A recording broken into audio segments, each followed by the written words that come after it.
Imaginad que esta noche queréis salir a cenar a un restaurante. No podéis, porque hay COVID. Pero imaginémoslo. Lo primero que tendréis que decidir es si preferís ir a cenar a un restaurante más baratito pero más sencillo, o a uno mucho más glamuroso pero que sea más caro. Si visteis el vídeo anterior sabréis que hemos estado comparando las células procariotas con restaurantes sencillitos. Así que lo que vamos a hacer hoy es comparar la célula eucariota con restaurantes de lujo.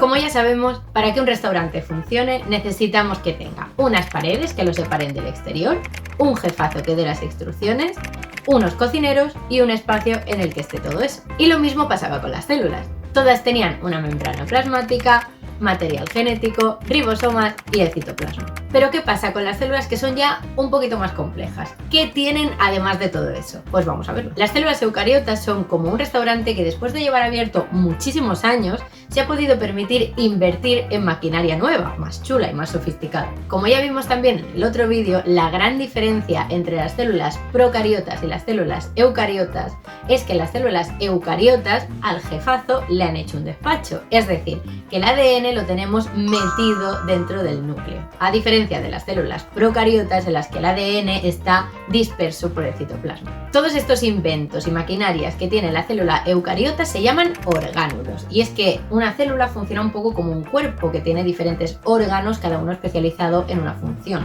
Pero antes, para poder entender estos orgánulos mejor, necesitamos hacer un pelín de memoria y repasar un conceptillo. Toda la información que tiene que ver con la célula y con el organismo que forma esa célula está en el ADN. Y ahí es donde está la información que necesitan los cocineros, los ribosomas, para sintetizar las proteínas, el plato. Lo que pasa es que el ADN es tan importante que no lo queríamos sacar del núcleo, ni siquiera queríamos trabajar con él. Y lo que hacíamos era hacer una copia de este ADN, que llamábamos ARN, que es la que ahora sí los ribosomas utilizan para crear las proteínas. Pues ahora que tenemos esto claro, lo que necesitamos saber es dónde ocurre. Y es que resulta que, seguido del despacho del jefe, del núcleo, hay como una especie de sala, un orgánulo, donde los ribosomas pueden cocinar tranquilos. Esta cocina, que es como súper cool, tiene un nombre moderno y se llama retículo endoplasmático rugoso. Y me diréis, ¿y rugoso por qué? Pues porque los ribosomas son como pequeñas bolitas y al estar esa sala, ese orgánulo lleno de ribosomas que están ahí cocinando, pues rugoso.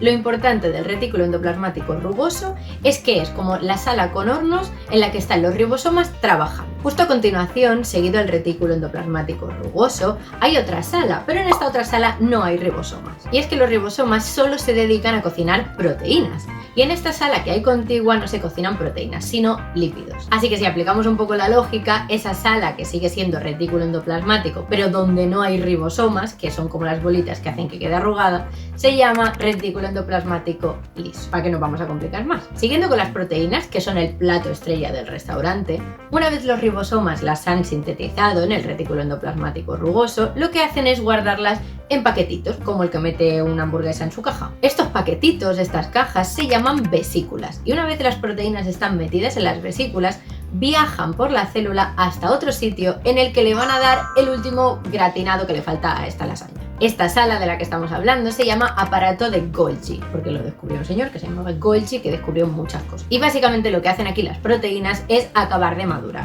acabar de cocinarse el poquito que les falta. Por último, casi otra vez, estos restaurantes son tan cools, tan guays, que se han podido permitir contratar a unos pinches de cocina que lo que están es todo el día cortando cosas, cortando alimentos, cortando lo que haga falta. Estos pinches de cocina son unos orgánulos que son como unas bolitas que se dedican a cortar en pequeños trozos todo lo que haya dentro de esa bolita. Lo mismo te cortan cosas de dentro de la célula que de fuera, les da lo mismo. Y se llaman lisosomas. Y me diréis, ¿y todo esto cómo se sostiene? La respuesta literal es que se sostiene gracias al citoesqueleto, que vendrían a ser como los andamios de la célula. Pero en un sentido más metafórico, es lógico pensar que todo esto, mantener toda esta maquinaria, necesita energía. Y así es, la célula, y no solo la célula, sino todas las funciones vitales que tiene que llevar a cabo un organismo vivo, requieren de energía. cualquier forma de vida necesita coger energía de algún sitio y transformarla para poder mantenerse vivos. Y para esto las células eucariotas tienen un supersistema de producción de energía brutal. Un sitio en el que cuando entra combustible son capaces de transformar ese combustible en energía que utilizar después para los procesos que necesiten. Estas plantas de producción de energía se llaman mitocondrias y son de lo más importante que hay. Son unos orgánulos que tienen las células eucariotas, que tienen esta forma así un poquito rara,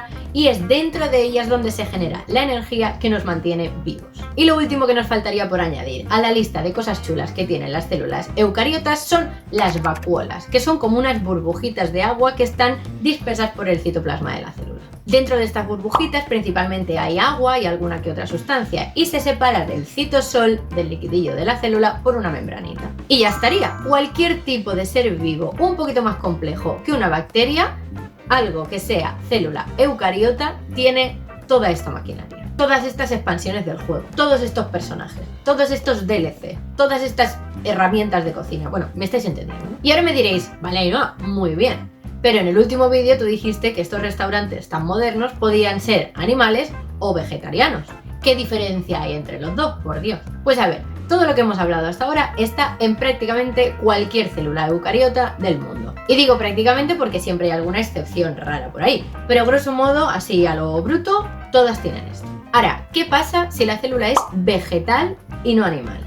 Pues que tiene que tener algunas cosillas añadidas para especializarse en lo suyo. Principalmente estas tres.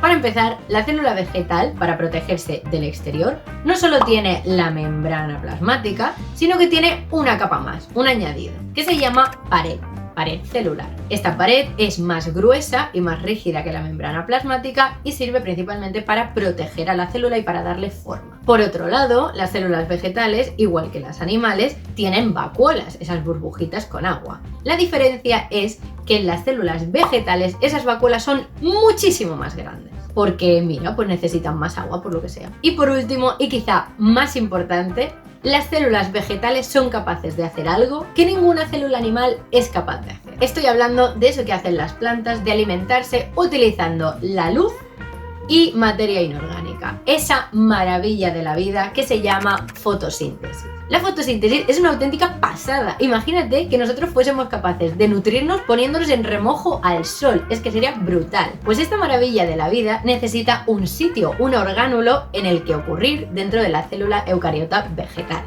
Este orgánulo se llama cloroplasto y no lo tiene ninguna célula animal. De hecho, es que las células animales no tienen ninguna de estas tres últimas cosas que hemos dicho. Y ahora sí que sí, ya estaría. Con toda esta tontería del restaurante, al final hemos aprendido un montón de partes de la célula, hemos aprendido que la información pasa del ADN a ARN y a proteínas y somos todos un poquito más listos que ayer. Cuidaos mucho y nos vemos pronto. Y feliz año nuevo. Primer vídeo del año. Primer vídeo del año.